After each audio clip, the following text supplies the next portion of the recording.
All right. What's up, New York? All right. We can do better. We just got caffeinated. What's up, New York? All right. I'm still stuck in that question, is AI going to take your job or not? As a product person, I can tell you one thing. I'm not sure if AI is going to take your job, but I can tell you AI has definitely taken away a product manager's favorite excuse, limited engineering bandwidth. So I think my talk is also going to be around those lines. So I just thought it is good to kind of ground ourselves in today's reality in terms of where we are going. So I'm going to talk about like CPO's job, just like anyone else's job. I think everyone's job is being rewritten as we speak, but the CPO's job has gotten harder and harder. And what are some of the tough calls that people have to, that we have to make these days? I'm Vinod Suresh. Have been part of GoDaddy for almost 5 years now. Prior to this, I was at Walmart for about 6 years. I was tasked of building Walmart Plus, Walmart's membership program at Walmart, and also head up product for Sam's Club for marketing and membership. I believe in being student for life. I've been a student as a professional for last 20 years now. Have been going back to school every year. Hope to keep doing that. So with that, let's move on. So I think the first thing that I wanted to ground all of us is today is about the illusion of more. Like we've never, ever, ever had more ideas. We've never had more data. We've never had more bandwidth, and we've never had more disruption. So the illusion of more, especially us as GoDaddy serving small, medium businesses, is a tough one, because as you're looking at more data, as you're looking at more ideas, and the velocity has increased as well, prioritization in its traditional way has been fundamentally challenged. The traditional process, like whether you did a yearly or annual roadmap review, prioritization quarterly, or even sprint-wise, is all now gone. Our sprints are now like 1 day or 2 days, right? And it is a tough one to adjust to, and all of our op mix have to be revisited and have to be figured out in the new era. So with that, I would say that we are moving from a world from scarcity to abundance. And that is challenging. While it may seem like it's like the golden era, especially with AI, but I think it's a tough one, because I would say the end-to-end cycle time, if you look at it from a velocity standpoint, has not really changed. What has really happened is the bottleneck has shifted. The bottleneck used to be the whole PDLC or SDLC or agile or whatever you want to call it. The whole product development lifecycle was predicated on one fundamental hypothesis. The hypothesis being that engineering bandwidth is the most expensive one in any enterprise, and it is the most limited one in any enterprise. So it was governed by the supply and demand within a company. And now what has happened is that is no longer the scenario, and that is no longer the situation. But it's like a supply chain. Your supply chain is as strong as your weakest link, right? So as you move past it, I think the whole supply chain of product development the bottlenecks has now moved from engineering development into a few others. And it comes down to what are we willing to scale, and what are we willing to take it to customers on a fundamental way. So having said that, since we are in the AI era, let's flip back, because I was talking to Carlos, I think last week. I'm from San Francisco. I'm just traveling here for work. And I was talking to Carlos, I think, at a dinner in San Francisco a couple weeks ago, and he was talking to me about product partners, and he said, I'm going to launch this product partners. And we were chatting about it, and I was like, you are my customer. You're a small, medium business, no longer small, but more medium or getting to large. And I was like, how can we help you, or what do I do? So what I started doing is, this is GoDaddy Airo. This is the product that we are iterating and we are building on a daily basis. And I asked him, help me understand what are your fundamental challenges. And he said, my fundamental challenge is essentially to go back and look at what is my business plan, how do I go to market, and all of that. And this is true story, by the way. So I happened to mention this to one of my engineers next day morning after the dinner, and I said, I have a friend who's building a business, and he's looking to build a business plan, and I tried GoDaddy Airo and to ask about the business plan, and didn't give me a meaningful response. And guess what? End of the day, the same engineer comes, and he says, try the prompt now. And I just did. And I was literally talking to Carlos in the green room and doing the prompts because I know that AI sometimes doesn't work. I didn't want to do live here and take time because we are running short of time. So I was literally prompting and talking to him. And look at what this has done. It has the business plan, the transition, the executive summary, market opportunity, service offering, go to market, hiring, financial plan, operations, risk mitigation. Everything is all done. And literally this was done, this whole skill was built within 1 day by the engineer. So I'm just trying to give an example. We can flip back to the deck. But I was just going to give an example where we are now able to turn around and build products and build new capabilities and skills within the LLM within a day. So the bottleneck has truly shifted. I just wanted to make sure that we understand that the old models will not work moving forward. So now coming down to how do we evaluate, what are the metrics? How do you look at the new PDLC? And I think there is the easy part and there's the hard part. The easy part is the engineering cycle time. Because you can clearly measure, like I just showed, 24 hours, not even 24 hours, 12 hours of working time. You could measure idea to launch, idea going to prototype to validation very, very quickly, because you can now launch these things within a day or within a couple of days. But what happens is when you define the product cycle time as idea to revenue or idea to scale, then the real bottlenecks kick in, right? Now you got to look at go-to-market, you got to look at revenue projection, you got to look at traffic projection, you got to look at testing. You got to do production-ready code, you got to get through security process, you got to get through your integration with your existing legacy systems, and all of that still continues to be a bottleneck, right? So I just wanted to kind of land this, that sometimes it may seem like we now can do more, but literally, the bottleneck has shifted from building new things to what gets us to scale and what gets us to the revenue.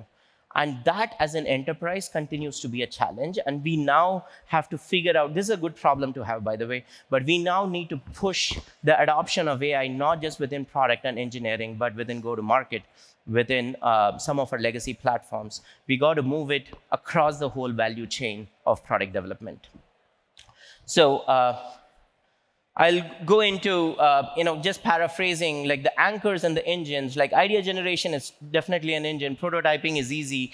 Validation is easy. Even launching experiments is much easy. But as I said, security is a problem. Integration is a problem. I do want to spend, some time later in the deck about the UI consistency, because as multiple people are building, and as Carlos said, we are all builders and everyone is building, it is really hard to hold the bar in terms of holding an end-to-end experience, because the customers are looking at your products end-to-end.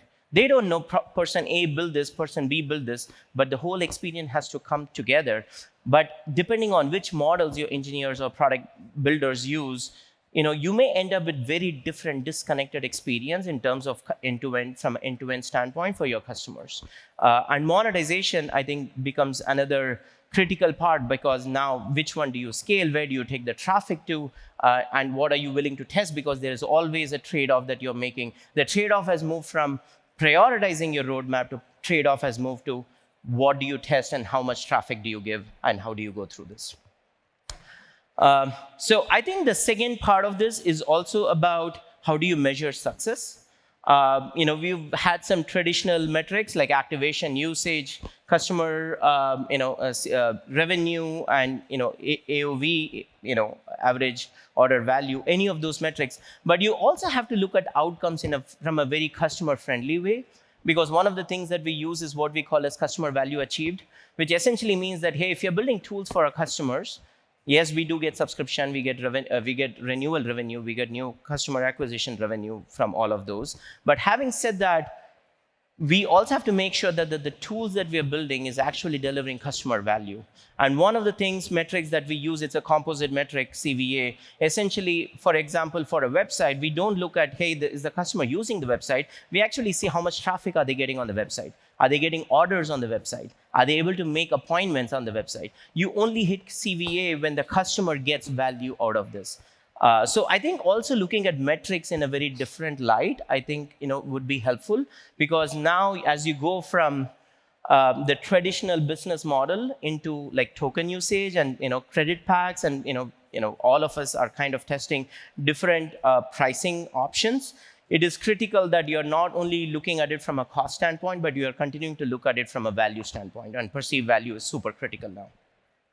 So having said that, before we move into some of the tough calls, I would say that clearly, one thing I'm willing to admit, I don't have answers to all the questions. I'm just posing the question and trying to look smart, asking questions. I don't have answers to any of this. As Carlos said, we are probably somewhere in the messy middle. We are not in level 1, but I think most of the companies are in the messy middle, and we are trying to get to that J curve that he just showed. So I think it is, as we go through and make these calls, you have a higher probability of getting there. So I would say the first one is build versus partner. Because I think in the past, build versus partner was predominantly determined based on how many, are you able to build it, or do you already have a partner who has the capability? It was a straightforward discussion. But today, building is not a limitation anymore. You could pretty much go and build anything that any company has today. So I think the criteria for build versus partner has moved from existence of a capability to few other considerations. Is it branding? Is it looking at, hey, what is the incremental value it brings in? What is the scale that they have? So you got to be looking at different models in terms of when we go into some of these build versus partner modules. That is one tough call where the drivers of some of these decisions from before and after have fundamentally changed. The second one is speed versus scale, because I think it is really easy, as I said, to get some quick learnings. It is easy to go into rapid experimentation. It is easy to do iterative discovery. But I think the fundamental question comes down to scale. Like which ideas are you going to take? Which ideas are you going to say no to? So I think as a CPO, the job of a CPO is now to say no to 999 good ideas, to get to 2 or 3 great ideas. And I know it's a cliche line, but it is real now. Like in the past, you could do it across the product development lifecycle, but now you actually have to sit at a meeting in a boardroom and make those decisions live. And it is getting real. I'm trying to rush through to keep us all on time. I think that the third one is like in terms of metrics versus reality. Like, we spoke about CVA. So in terms of, it is very easy. There is too much noise today that all of us are facing. It is very easy to get caught in some of the noise of, hey, idea to launch. We can be launching thousands of things every week. But how do you truly get to what is the definition of success, or what is the definition of something really succeeding, in relation to some of the other ones? So the idea is you want to be looking at actual business impact, actual customer journey, and emerging trends on a constant basis. Because I feel this every day. Every day I wake up thinking I got yesterday figured out and today has changed. It's a moving target. So it just makes things very, very hard for all of us. So just trying to land us back to the first principles of product management and looking at the right metrics is kind of super critical here.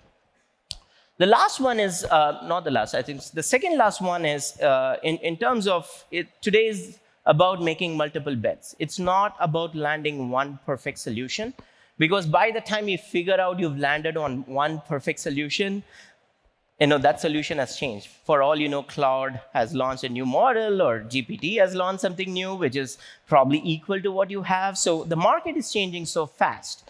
So the idea is about making multiple bets. It's about taking a portfolio approach and not chasing the perfect solution, because what may seem perfect today will become commoditized tomorrow, right? And you need to have multiple bets to be looking at it. I will tell you one more thing. As product managers, in the past, the product management was all about 0 to 1 or 0 to 100, whichever scale you want to use. And that was the critical thing. Like, how do you define MVP? How do you launch the product? And we've had all these debates about MVP versus most lovable product versus most valuable product and all of that. Today, I think product management has become 80 to 100. It is no longer about 0 to 100. The reason is because the LLMs will provide you that 80% out of the gate. And you just have to keep changing the different models, and you will get 80% of any particular skill available coming automatically. We just saw the business plan creation. Probably it would have taken someone a week to go build that. It just got built in like less than a minute, right? So now it comes down to what is that marginal value that product managers or builders can drive, which is about 80 to 100. And you need more and more product people thinking about 80 to 100 rather than 0 to 100. Because by the time they get to 60, it may have taken time, but it is still behind by 20% from 80. So in that context, I would say it's not about the perfect solution. It's about looking at what is already available. Can we identify the gap that exists within these LLM models? Can we then start writing evals to check where the model breaks? And once you've identified where the model breaks, can you go build those marginal value and provide the context, provide the right prompts so that you are able to build that product that truly works for the customer problem, right? And context is the king. So I think the way you are able to translate the context that's in your brain into the system, I think that's going to be driving customer value moving forward. So clearly, it's about making multiple bets. It's about iterative learning, and it's about looking at risk diversification, because by the time you figure out something, the market has already moved ahead.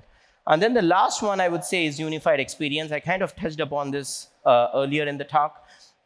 The speed of innovation is just so high that it is very easy for a lot of the builders within our companies to go build new things. But the new things may not be driving customer value if the end-to-end experience breaks. They would have done a perfect job within the local maxima, and that's not their problem, or that's not their fault. But when you're looking at, as a product manager, looking at the end-to-end customer journey, and if you're representing your customer truly, you have to figure out a way to kind of drive alignment. And that is one job that AI can never take away from any of us. Because guess what? There's no AI which can align finance, sales, marketing, tech, product, go-to-market, operations. Because those are people. Eventually we may have a blend of agents and people across the value chain, but to bring those people together would still take a human, and would still take human eyes and ears and other sense organs to be looking at it from a customer angle, while we continue to build for the future, which is where your consumer may actually be an agent and not a human, and you need to start building your products and services for that world, as well as that world is emerging amongst ourselves.